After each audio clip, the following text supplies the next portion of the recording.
Alors, nous sommes Shabbat Shelach et nous allons lire dans Nombre 13, 1 à 33.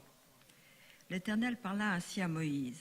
Envoie toi-même des hommes pour explorer le pays de Canaan que je destine aux enfants d'Israël. Vous enverrez un homme respectivement par tribu paternelle, tous éminents parmi eux.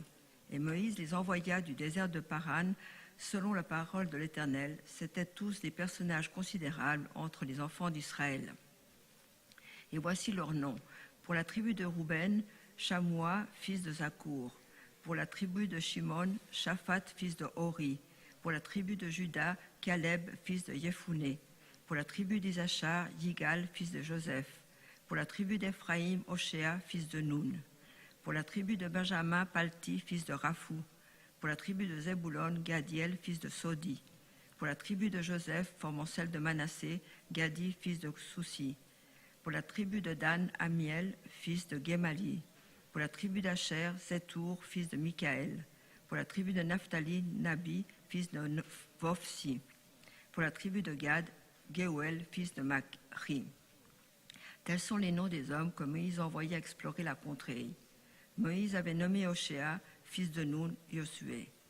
Voici, Moïse leur donna donc mission d'explorer le pays de Canaan en leur disant « Dirigez-vous de ce côté vers le sud et gravissez la montagne.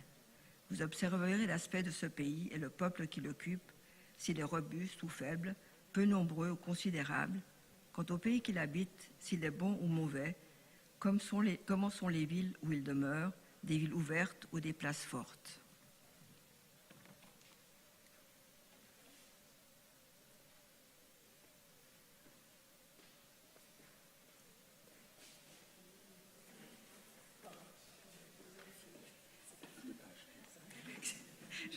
J'avais pas vu qu'il y avait un autre côté encore, pardon. Non, je continue. Je continue. Je suis désolée. Voilà. Bon. Quant au sol, s'il est gras ou maigre, s'il est boisé ou non, tâchez aussi d'emporter quelques-uns des fruits du pays. C'était alors la saison des premiers raisins. Et ils s'en allèrent explorer le pays depuis le désert de Chine jusqu'à Rehov vers Rémat. Ils s'acheminèrent du côté de midi et l'on parvint jusqu'à Hébron, où demeuraient Riman, Sheshai et Talmaï, descendants d'Anak. Hébron avait été bâti 7 ans avant Tanis d'Égypte. Arrivés à la vallée d'Echol, où ils occupèrent un sarment avec une grappe de raisin qu'ils portèrent à deux au moyen d'une perche, de plus quelques grenades et quelques figues. On nomma ce lieu la vallée d'Echol à cause de la grappe qui avait coupé les enfants d'Israël. Ils revinrent de cette exploration du pays au bout de 40 jours. Ils y allèrent trouver Moïse, Aaron et toute la communauté des enfants d'Israël dans le désert de Paran, à Kadesh. Ils rendirent compte à eux et à toute la communauté, leur montrèrent les fruits de la contrée, et ils firent ce récit. Nous sommes entrés dans le pays et nous vous avions envoyé. Oui, vraiment, il ruisselle de lait et de miel, et voici de ses fruits. Mais il est puissant, le peuple qui habite ce pays. Puis les villes sont fortifiées et très grandes, et même nous y avons vu des descendants d'Anak. Amalek habite la région du Midi. Le Héthéen, le Jébuséen et l'Amoréen habitent la montagne, et le Cananéen occupe le littoral et la rive du Jourdain. Caleb fit taire le peuple soulevé contre Moïse et dit « Montons-y et prenons-en possession, car certes nous en serons vainqueurs. » Mais les hommes qui étaient partis avec lui dirent « Nous ne pouvons marcher contre ce peuple, car il est plus fort que nous. » Ils décrièrent le pays qu'ils avaient exploré en disant aux enfants d'Israël « Le pays que nous avons parcouru pour l'explorer est un pays qui dévorerait ses habitants. Quant au peuple que nous y avons vu, ce sont tous des gens de haute taille. Nous avons même vu les Néphilim, les enfants d'Anak, descendants des Néphilim. Nous étions à nos propres yeux comme des sauterelles, et ainsi étions-nous à leurs yeux. » C'est bon.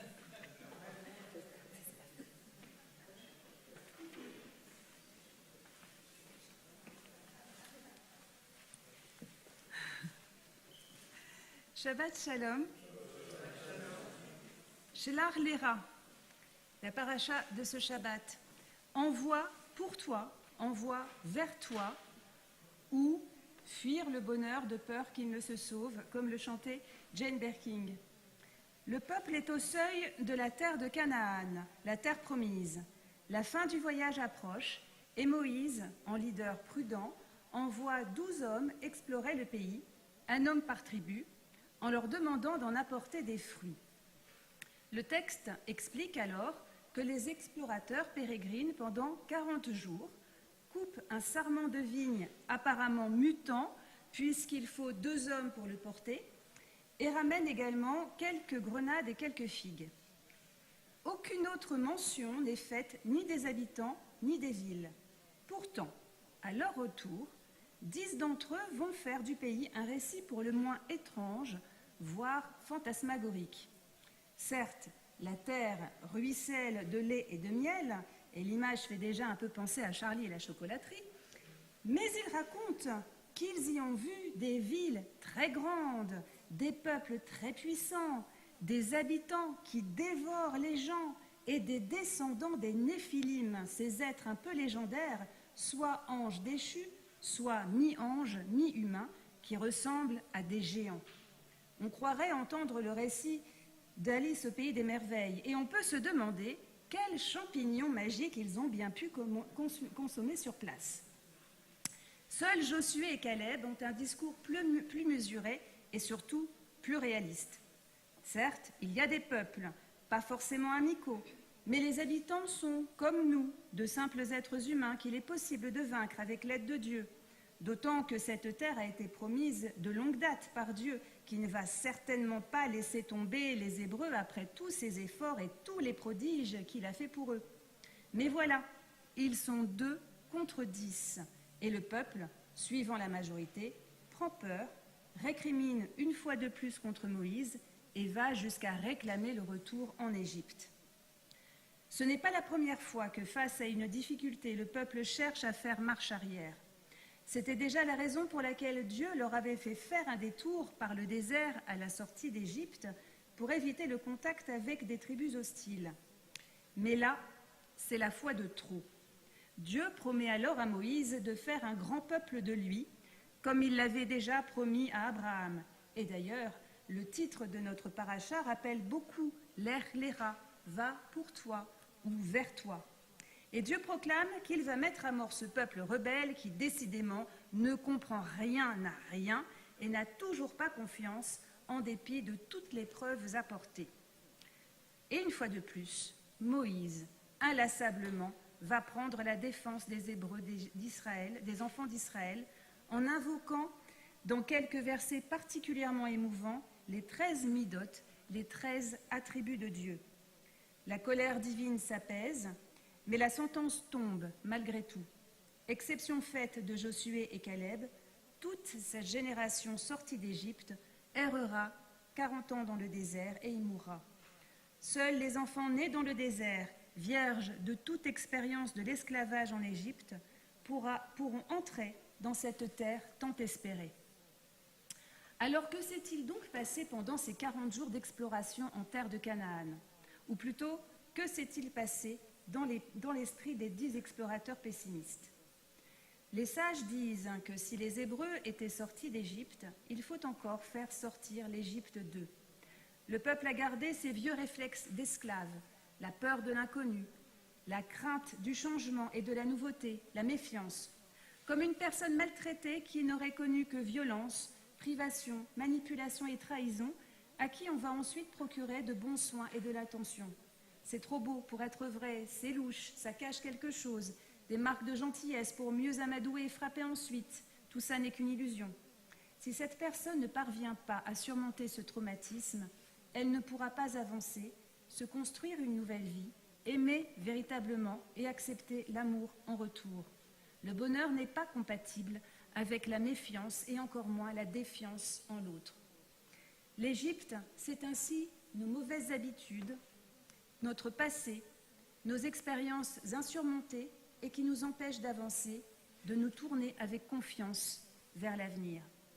Pour Shimon Bar Yochai, dans le Zohar, la Torah nous engage, à travers les explorateurs, à nous préparer à entrer en terre promise, c'est-à-dire un monde où il n'y a pas de péché, un monde de juste, de perfection, un monde spirituel.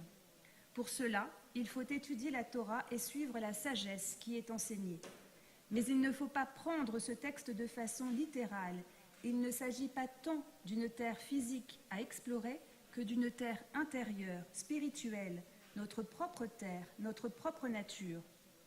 Il s'agit ainsi de s'explorer soi-même, de se rectifier pour devenir de meilleures versions de nous-mêmes. Les choses ne sont ni entièrement révélées, ni entièrement cachées, et il faut faire un effort pour les découvrir. Il faut avoir ce désir d'aller au-delà des apparences, de sortir de sa zone de confort pour accéder à la connaissance. Ce voyage des explorateurs est aussi un voyage initiatique.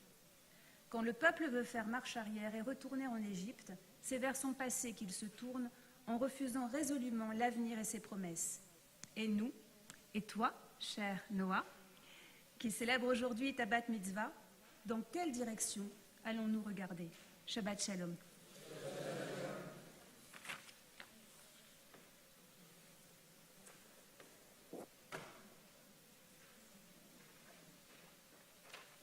Shabbat Shalom.